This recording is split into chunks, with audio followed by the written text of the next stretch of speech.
Our last speaker, Pengliang Lu, is Henry Kissinger Fellow, Curatorial Fellow at the Metropolitan Museum of Art. He's also a PhD student here at the Bard Graduate Center, and has been working at the Shanghai Museum before he came to New York years ago for many years, and has published quite a number of articles on Ming bronzes, and is working on a dissertation on Yuan Dynasty bronzes. So he'll be speaking to us about Sanli in the 15th century, and his title of his talk is Designing Classical Ritual Vessels in 15th Century China. Welcome, Pengliang.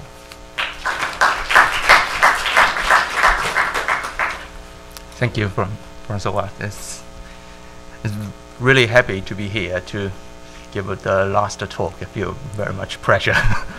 So, actually, I'm going to talk about those bronzes, Ming ritual bronzes. They get influence. They have various influence sources, not just the Sanli, but of course the Sanli influence. So, let's begin. When we discuss about the ritual vessels of the early Ming Dynasty, the illustrations of the collected rituals of the Great Ming, we call the Da Ming Jili, are probably the most prominent visual sources. Compiled in the 3070, under the order of the Zhu Yuanzhuang, the first Ming emperor, the book established the ritual standards for state sacrifices, festivals, as well as diplomatic, military, and funerary ceremonies, like Jixiong, Junbingjia, five different categories. So illustrations of that's two sets of ritual vessels accompany the sections on the sacrificial ceremony to heaven and ancestor. So this is to the ancestor. So this is to the Jitian, so it's for the heaven. So the vessels in these two groups are generally similar, but the sets for the ancestral temple includes more types. However, and the vessel also is more richly ornamented. Like we see here, it's more about like very plain surface. I think this is more about the material of it. So, and also like here we see the one before, it's like if I go back one, this is the same thing, same one, Zhuozhun, but for the ancestry it's quite complicated. For this one, it's more like a ceramics one. Actually, we found this kind of ceramic one in yellow glaze. So sometimes this kind of this book actually follow the Sanli tradition, and also something not follow the Sanli. Like for example, those Liu, especially those 6 Yi vessels, like Ji, they have a similar one. But for the Gui and Fu, those like typical, we always talk about as Yahui show us, like in the Yuan Dynasty, they have this kind of pottery one. But in the Jili, they mostly change to those antiquarian archaic style.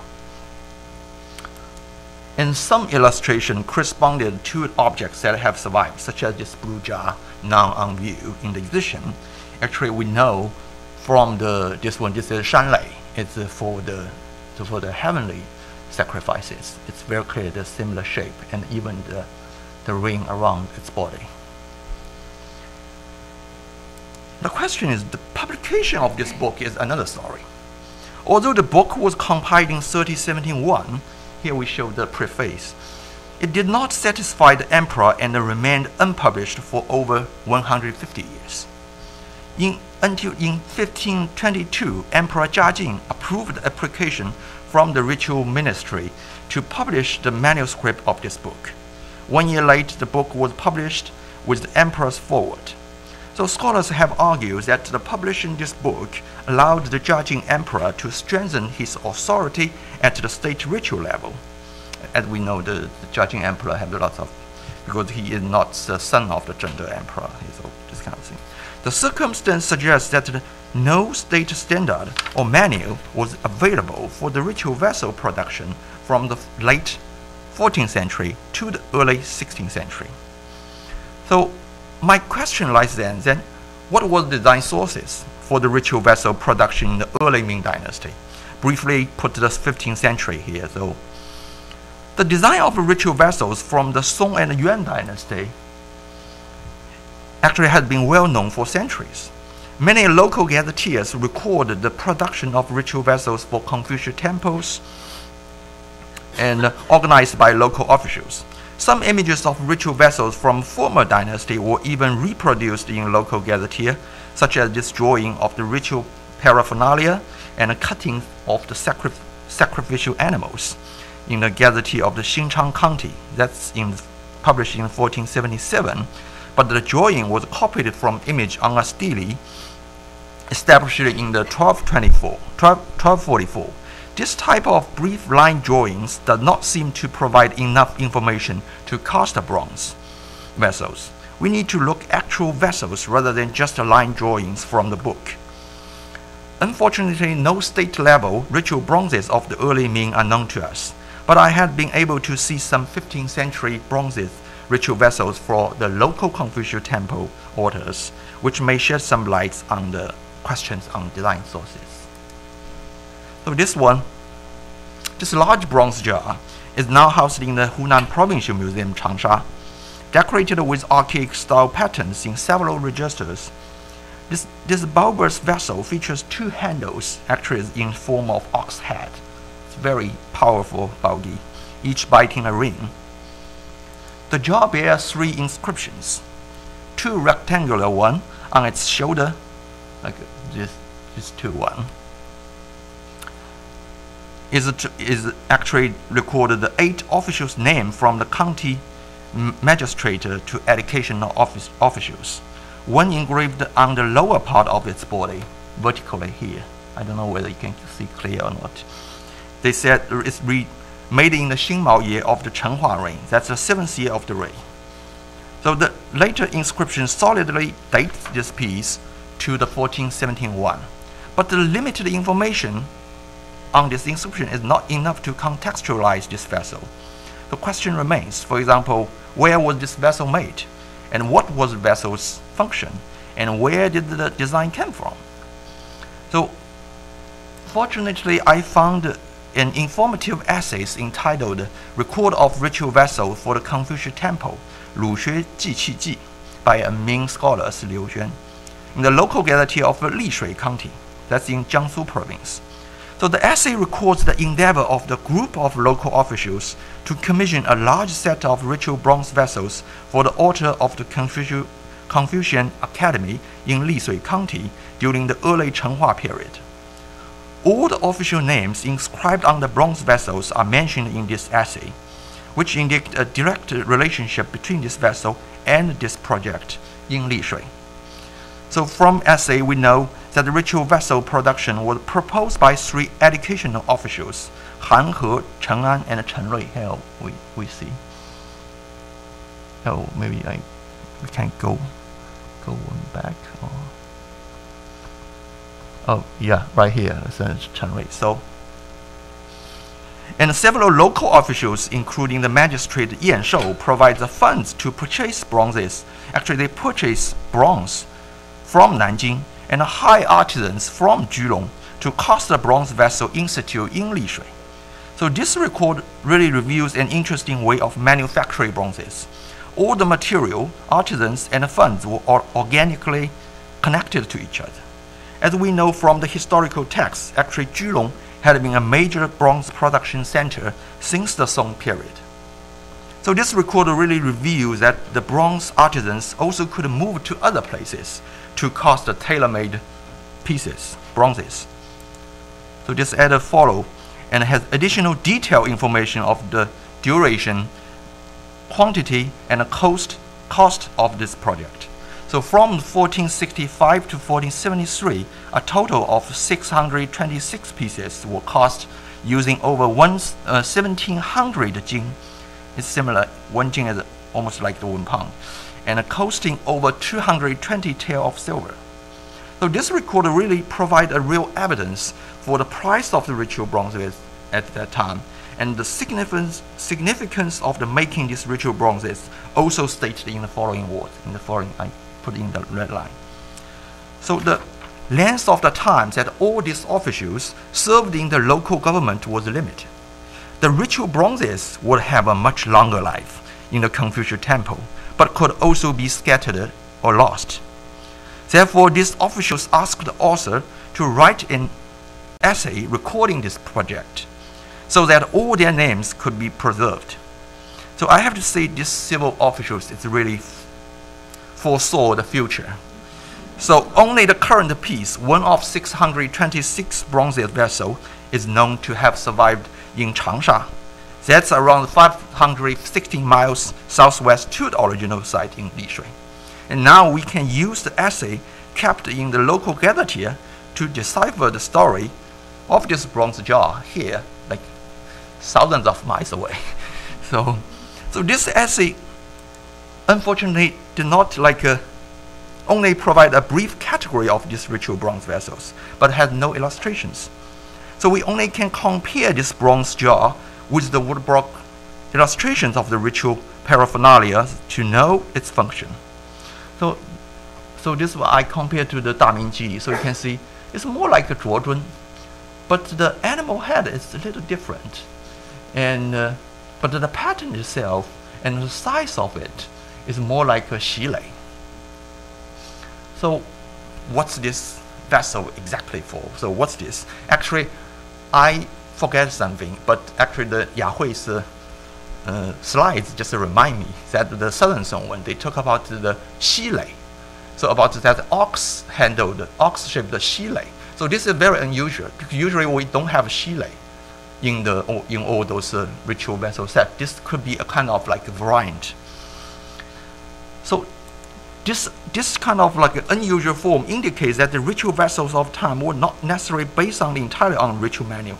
Also, they also get influence on other like ceramics. You see this kind of large-shaped yuan celadon jar with this kind of huge animal handles. And also we think about the style itself, because the animal tao-tie mask is more common, but this pattern around its neck is quite typical for the Songyuan bronzes. So this one, actually, we found one. This is in the Huangshi tomb in the Zhejiang. That's 1178 something.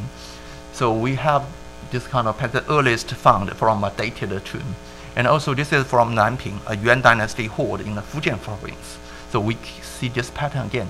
So we saw this kind of archaistic motifs. It's really continue this like Songyuan style things. And as we know from the historical text mentioned above, this bronze jar was cast by artisans from Julong.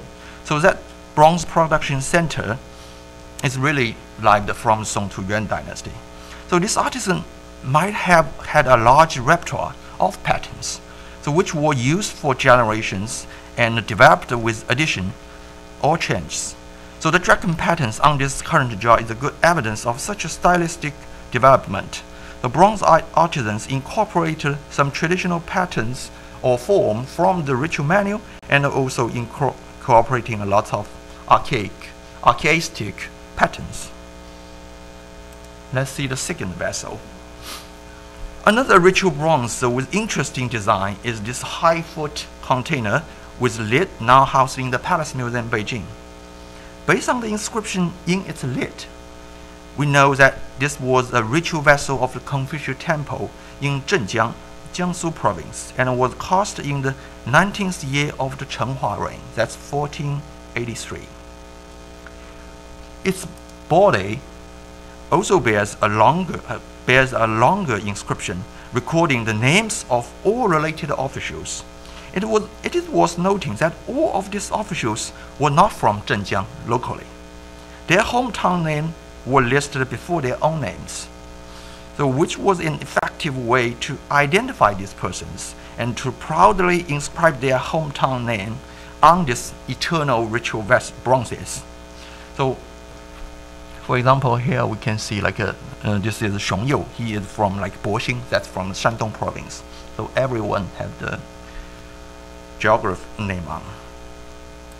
Again, we from the local gazetteer, we know the Xiong was famous for success of the work in Zhenjiang, so including cast bronzes for the local Confucian temple. So there's a little information about this specific group of the ritual bronzes surviving in the historical texts. So in this case, the inscription on the vessel allow us to locate and identify this piece. So this is more informative rather than the one we saw before. Actually, the pattern is interesting. So this pattern imitating the bamboo weaving all over its body is quite impressive. This characteristics of bian container, we call it bian, that is for dry foods in the ritual ceremonies. But the vessel is recorded as has been woven from bamboo and have a rattan mounds, like mounds rim, in the ancient time. But the bian vessel usually had a cloth as cover, never has a same material lid.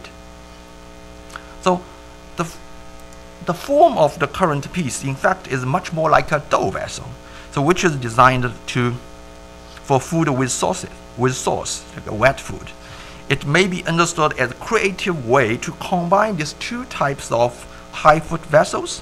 This could be a bian vessel with no need for a cloth cover, or a dough vessel inspired by the bamboo weaving effect of the bian, but they use the bronze, so they don't worry about it dry or wet.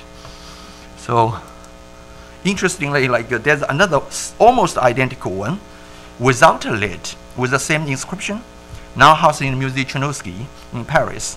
So, was it original design without a lid, as like a bian, or did the lid go missing in use? Probably the latter.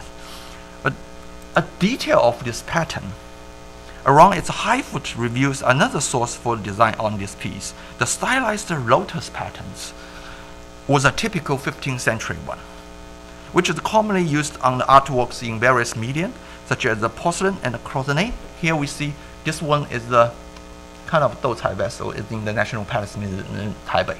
So these two flowers is very much the same. So the idea to use the contemporary motifs alongside the archaic style ones on the ritual vessels began in the Yuan dynasty. Actually, Yahui just showed us those Wenjun Academy. They use both the wave pattern and archaic pattern on the same vessel. So this bian vessel actually provides another example of this kind of fusion design continue in the 15th century. The last group, I'm going to share some, including 3 examples. The gui vessel is now in the collection of Shanghai Museum. Again, Museum Chongyi also has an almost identical one. Both of them bear the same inscription on their bases. The inscription informs us of the vessel's title and the story of its manufacturing. The vessel is entitled Zhou Taishi Wanggui, so which is the famous Zhou dynasty bronze vessel recorded in the Xuanhe Bogu Tu. So, as Yun already introduced in the last talk, so this antiquarian catalogs require lots of imperial collection. So this is the title, the Zhou Taishi Wanggui. So, but in the following texts, actually is indicate it was made under the order of the Zhang Huan, a high official from the Ming central government, for the Confucian temple in the Kunshan County in the Jiacheng year of the Chen Huarui. That's the 20th year, 1483. Furthermore, it is clearly stated that Zhang asked the local magistrate to make the vessels based on a design manual, like Yi Tu Zhi. So that means he must follow the Bogu Tu. Yi Tu Zao Yu. So this tu must be the Xuanhe, means the Xuanhe Bogu Tu, the book. Another piece in this group is housed in the British Museum. The rectangular vessels, we always typically know as a fu, is used as a container for the millet or something. The inscription in a similar format indicates which was entitled Zhou Shubang Fu Fu, which is also a well-known ancient bronzes from the Xuanhe Bogu Tu. Interestingly, the illustration in the catalog only has its body. The lid is missing. The current bronze vessel does not have the lid, does have the lid actually with a 3 peak formed decoration, which resemble a Songyuan style, almost like a brush rest. So this should be again an invention of local bronze artisans incorporating with the contemporary motifs into a classic vessel form. So local gathered here recorded that Zhang Huai ordered the local official to repair and add buildings for the Confucian temple at this time. Here actually we see the number of those vessels, actually the answer a question raised before, how many things. So this group actually clearly show the source for the form or the Xuanhe Bogutu rather than the ritual manuals. This was probably because the brief drawings on ritual manuals only show the general format. So the precise information had to come from the pattern books of the bronze workshop, as in this case, the more detailed catalogue of antiques, the Xuanhe Bogutu. So these two pieces, again, show this kind of complex design and also like that full vessel, because in the Xuanhe Bogutu doesn't have the patterns on its lid. So here they invent another kind of style, interesting, unusual pattern of the on its lid. So it's really some new design. Remarkably, the pieces that I have discussed were all from the Chenghua period and produced in an area close to Nanjing. So this is Nanjing. Actually, Julong is the bronze production center. This is Lishui County, this is Zhenjiang, and this is Kunshan. They are all very close by. Here is the Shanghai, the county, modern Shanghai. So this is all from coincidence, because this is all the vessel just I came across. I really want to hope to find more pieces from beyond this region and this period.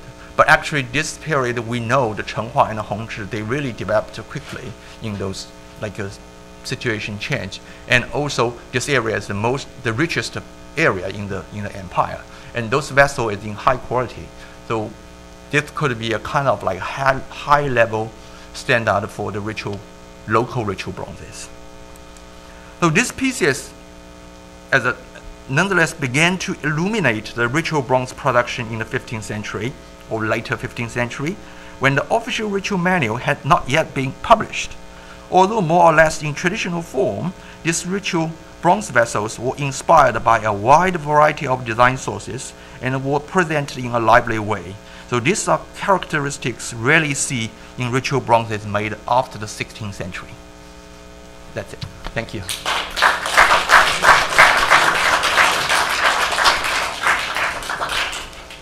We have time for a few questions. Jonathan. Yeah.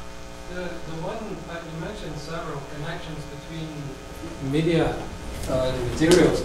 The one you didn't mention was the first jar, the one in the bottom left there. I mean, the overall form is a ceramic form, right? Yes. You get Longchuan very much when you say Longchuan. porcelain, yeah. and so on. And that seems quite significant. Do you get? Is that something that happens already in the 14th century? Or is this something new in the 15th century? Actually, there's one jar. It's very much a bronze jar again, in bronze, in the Palace Museum. I did not handle this. I did not see it in flesh. But I see from picture, it's kind of tall jar, but also in a ceramic shape, with a lotus pattern on. It's very much Yuan, typical Yuan or early Ming style. This already began. But for example, like the shape like this kind of bronze jar, is very unusual. And also very bulky Oxford, but it's really thanks to Ya Hui's image, showed us the image of that 篆图互助周礼 or something. They have that 习雷. So at first I really confused what this for. It's 卓尊 or something else. It must be 习雷, the 习雷. So it's like ox lei. And also about the handle, because the one that the 山雷 we show in that blue one actually have two handles. It reminds me, you see those zun always doesn't have the ring handles. Those lei always have the handles. So this could be a kind of like a standard for the design things. Yeah. So I just wanted to ask a question, ask you to elaborate a little bit on, not in terms of sources for visual models, but on actual process. So the Do Bien hybrid that you showed, yeah. I mean, it strikes me as, I assume, obvious that there was an actual rattan bien or rattan form used at some point in the manufacture of the mold of that vessel. Yeah.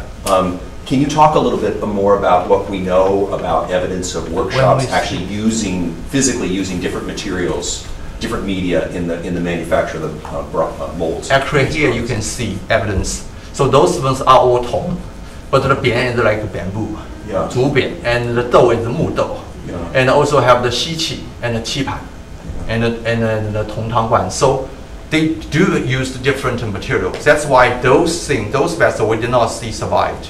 Example, the bronze one is the most stable and can be survived to today. That's why we always. But for the later time period, for like the 18th century, we do saw a lot kind of lacquer plated those dou in the imperial water center. So we still have that though in the Qianlong time. I guess my question is, it seems like from what you're showing materially, there's evidence of craftsmen working with multiple materials simultaneously in the same workshop. That's what I'm wondering. Is that maybe not. I think those workshops have to be very specific.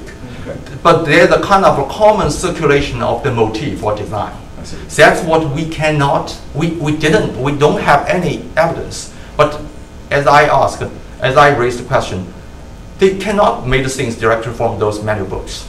They must have kind of design manual book. So they are circulated only in the workshop. That's why they can base those things. But unfortunately, nothing left.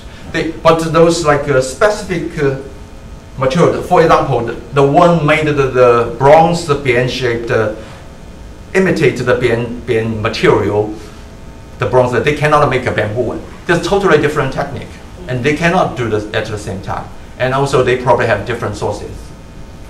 Yeah. Yeah. I'm curious about the historical context because I wonder, was there any kind of Confucius revival in that region at that time period so that we have such a concentration of producing this kind of ritualistic bronze vessel in this region? Honestly, I don't know.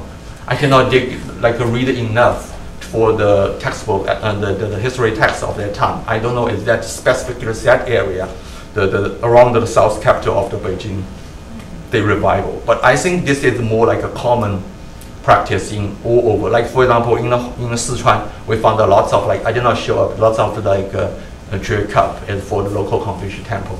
They do have, but we know from the history the Chenghua and Hongzhi is more like a peaceful and a rich time period. And a lot, after they say the interregnum period after Xuande, because Yongre and Xuande is more like a grandeur period, is those grand empire. But after the Mongols in the North Tatans invade and the Walas invade, so the interregnum, even the emperor was captive. But after that, the Chenghua and Hongzhi is more stable. So I think there's this kind of big environment can make more things. Do you observe a noticeable formal change in terms of bronze vessel from beginning of the Ming Dynasty to the 15th century? No, actually we don't see many early Ming bronze vessels. What I did not put on some like a huge or massive bronze vessel, they do survive for the early 15th century, Xuande or Yongle. They have given as a gift to the Tibetan temples. They do survive, very great, the Ding tripod like this tall, and a huge walls. They do have definitely the stylistic change. And also, for example, the cup, actually the lotus pattern changed a lot. This is typical later 15th century. We don't see this kind of pattern in the early Yongle or Xuande, only in the Chenghua. So of course they have a stylistic change, but we don't have that many early Ming bronze vessel. So far, I just noticed several of them. It's what I share with. Where's this idea coming from that you ought to have a mountain as a handle on this glade that you show? I don't. This is the only example I saw. It's really because like a scholar's rock in there. Yeah, this one, right? Yeah, but actually, I just saw a brush rest in the same shape, but like this, in the song, it's kind of a Song or Yuan 14th century piece, a brush rest. But I don't know where this came from. Why they put up that? The image of the printed book, I can't remember what's that, Bogutu or some the Ming book you're talking about. This one. This is Xuanhe Bogutu. Oh, this is Bogutu. This is Xuanhe Bogutu. But I did not put the early version on. This is the 四库传说 version, but the early one has more. They have like the folding together. Like Yahui said, the original one is 蝴蝶状, so the 2-page can show the whole image. But this is easy so to read. But they don't have the lid in the book too. So this is the whole lid they add up. But they based on the idea of the Sanli or like Da Mingji, because they have a lid. Go back But to the they- other one. Go one back. This one. This one, yeah. But they don't have the pattern. Don't go away. This lid looks to me like it's a scholar's rock. That's Oh, you mean this one? miniature, a miniature mountain. I think this is more like. You mean this object is more like the rock. The one on the right. I think It's just very there's odd. another possibility is Yeah. that they not only use pattern books, but they also consult the surviving objects. Right. Because in the workshop they have this tradition and they carry on this tradition. So sometimes they have earlier objects that they Right. can consult. So from the Yuan dynasty, sometimes you see a fu or a hui with this kind of wave patterns. And probably it's a kind of corruption from the kind of wave pattern.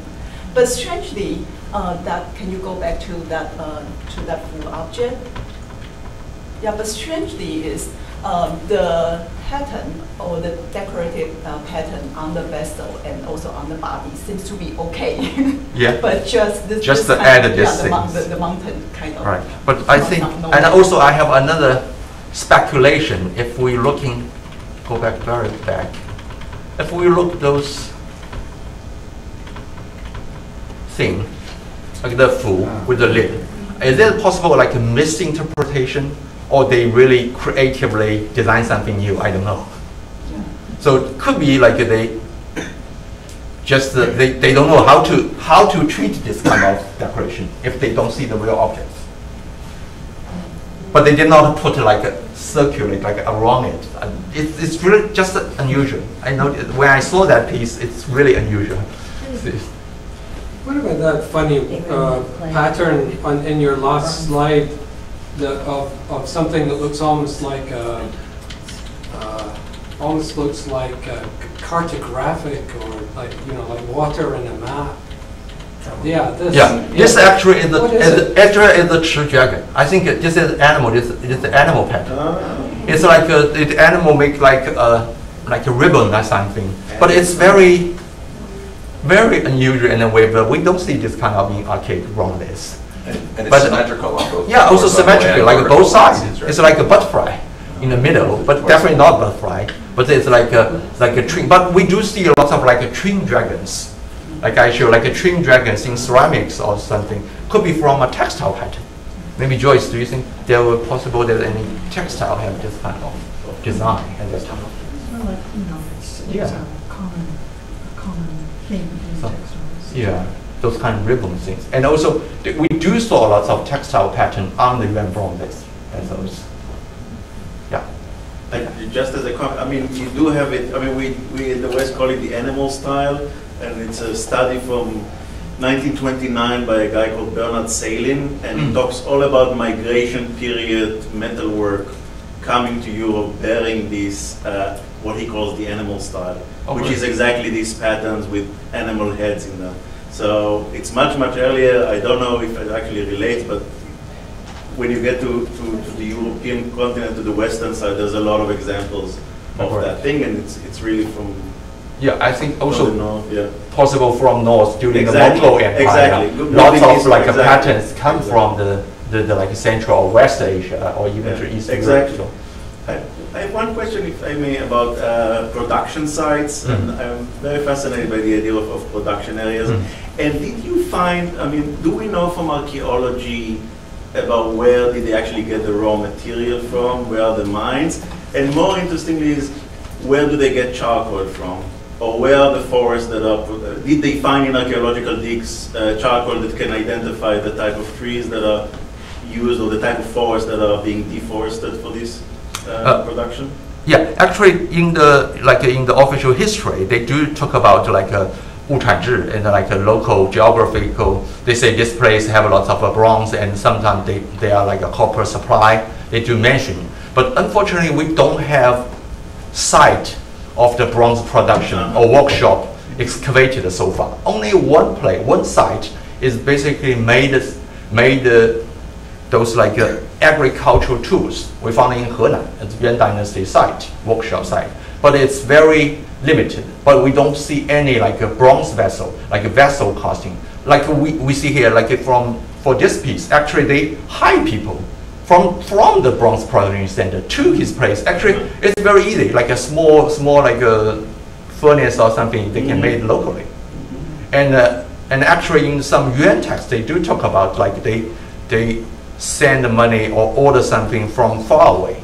Like from Yunnan Confucian Temple, they ask someone from Jian in Jiangxi made something for them. But they do mention that, but I always want to find a site, the excavation, but unfortunately though. And also, the bronze actually itself could be a very strategic sources and very useful material people will save, not like ceramics. We have so many kiln sites and so many shards. It's very easy to tell like how the development of the stuff, but unfortunately for bronze, we don't. Thank you. Thank you. All right, I think we should call it a day.